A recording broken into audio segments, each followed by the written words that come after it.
যে যুবক বয়সে তুমি মহিলার ফাঁদে, মায়ার ভালোবাসার ফাঁদে পড়ে জাহান্নামের ফাঁদে পড়ে নিজের ঈমান বিক্রি করতেছ, এই অবস্থাতে তোমার মর্যাদা আমি এমন দিয়েছি, তুমি যদি একটা সিজদা করো, সে বৃদ্ধা বয়সের সিজদা ৭০ গুণ বেশি।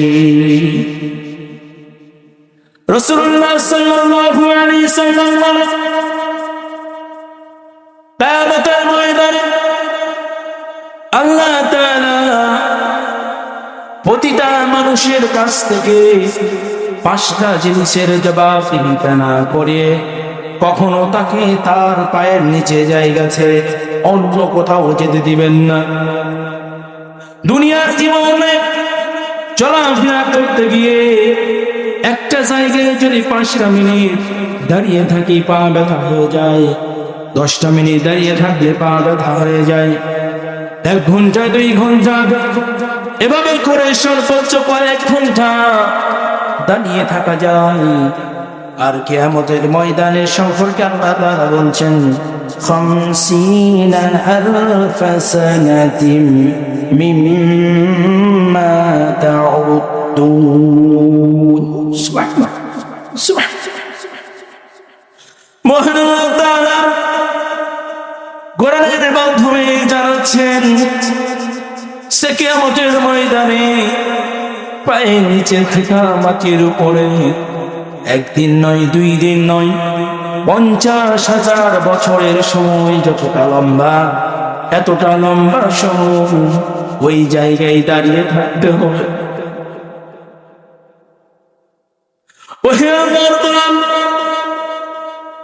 জীবনে বহু নাফরমানি করেছেন, বহু অন্যায় করেছেন, জুলুম করেছেন। এই যুবক বয়সে এমন এক মর্যাদা আল্লাহ তাআলা দিলেন, কিয়ামতের ময়দানে এমন এক ৫০,০০০ বছরের গণনায় এই দুনিয়া যত লম্বা সময় হবে, কিয়ামতের একটা দিন এমন একটা লম্বা সময় হবে। আর ওই সময়ে আপনাকে আমাকে যুবক বয়সের হিসাব নিকাশ দেওয়ার জন্য দাঁড়িয়ে থাকতে হবে। আল্লাহ তাআলা শুধু এতটা বছর ধরে মানুষ নিয়ে দাঁড় করে রাখবেন, শুধুমাত্র কয়েকটা প্রশ্ন, ৫টা প্রশ্ন। তার মধ্যে ১ নম্বর প্রশ্ন হলো, তুমি তোমার যুবক বয়সকে কোন রাস্তায় ব্যয় করেছ, কিভাবে ব্যয় করেছ? তুমি কি গেম খেলে ব্যয় করেছ? তুমি কি জুয়া খেলে ব্যয় করেছ? বাদ্যযন্ত্র, এইসব কিছুর সঙ্গে জীবন ব্যয় করেছ, যুবক বয়সকে নষ্ট করেছ। আল্লাহ তাআলার কাছে যতক্ষণ পর্যন্ত এই যুবক বয়সের হিসাব দিতে না পারো, ততদিন পর্যন্ত, ততটা সময় পর্যন্ত ১ পা হেলারও সুযোগ নাই, কোথাও পালিয়ে যাওয়ারও কোনো সুযোগ নাই। পালাতে পারবেন নাকি? সে ময়দান সম্পর্কে আল্লাহ তাআলা বলছেন লিমানিল মুলকুল ইয়াউম লিল্লাহিল ওয়াহিদিল কাহ্হার। আল্লাহ তাআলা বলেন কিয়ামত যখন সংঘটিত হয়ে যাবে, আমার রাজত্বের ঘোষণা হবে, আজ কার কত ক্ষমতা আছে আমার সামনে দাঁড়াও। দুনিয়াতে বড় বাহাদুরি করেছ, ক্ষমতায় গিয়ে মানুষের উপরে অত্যাচার করেছ, নির্যাতন করেছ,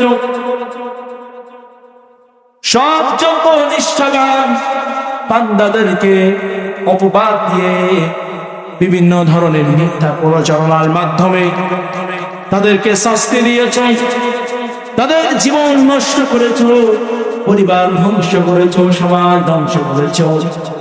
আজ তোমাদের ক্ষমতা কোথায়? আজ তোমাদের রাজত্ব কোথায়? কার ক্ষমতা আছে আমার সামনে দাঁড়াতে পারে? কেউ পারবে? আল্লাহ তাআলা জীবন একজন বলেন এই আকুতি বিনতি যারা বয়োজ্যেষ্ঠ হয়ে গিয়েছে, এই বয়সটা হলো বয়সে, এই বয়সটা হলো বয়স। একটা সময় ছিল ছুরি চটকান দেওয়া হতো মোবাইলে, আজও বিভিন্ন মাইকে লাল হয় 100-150 টাকা ওজনের মুরগি 120 টাকা তো দেওয়া হয়, অনেক সময় 300 টাকার সিম 10 টাকা তো দেওয়া হয়। এভাবে অফার করা হয়।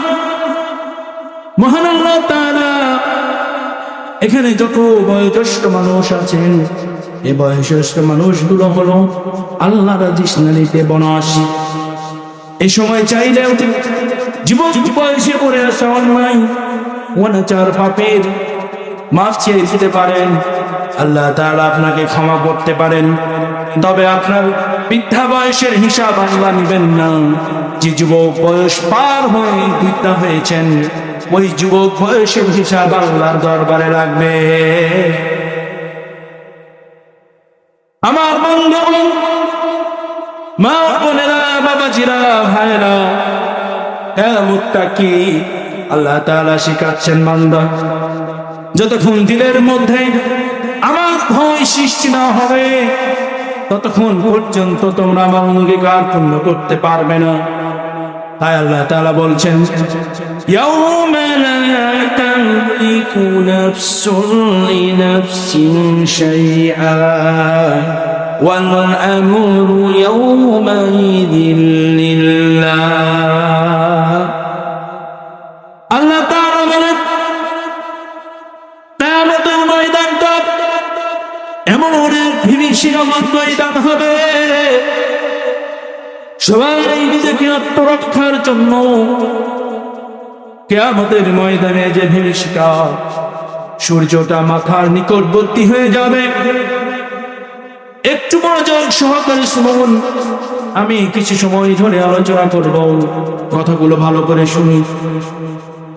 কিয়ামতের ময়দান এতটা ভয়ঙ্কর হবে, মানুষ কাঁদতে থাকবে, কাঁদতে কাঁদতে চোখে দিয়ে রক্ত বের হতে হতে কাঁধ পর্যন্ত ডুবে যাবে।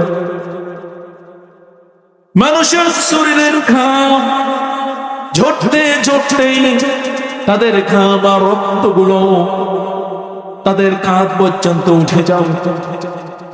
মানুষের ঘামে ডুবে যাবে, রক্তে ভেসে যাবে, ডুবে যাবে, মুজে ডুবে যাবে, ভেসে যাবে। এমন এক কঠিন ময়দান হবে কিয়ামতের ময়দান। আল্লাহ তাআলা বলেন, ইয়াউমা লা তামলিকু নাফসুন লিনাফসিন শাইআ। কিয়ামতের ময়দানটা এত কঠিন, এত ভীতিকর, সবাই সবাইকে বাঁচানোর জন্য চেষ্টা করবে, কিন্তু কেউ কাউকে বাঁচাতে পারবে না। ওয়াল আমরু ইয়াউমাইযিন লিল্লাহ। একাই পারবে না, কারণ একমাত্র যিনি স্বয়ং সম্পূর্ণ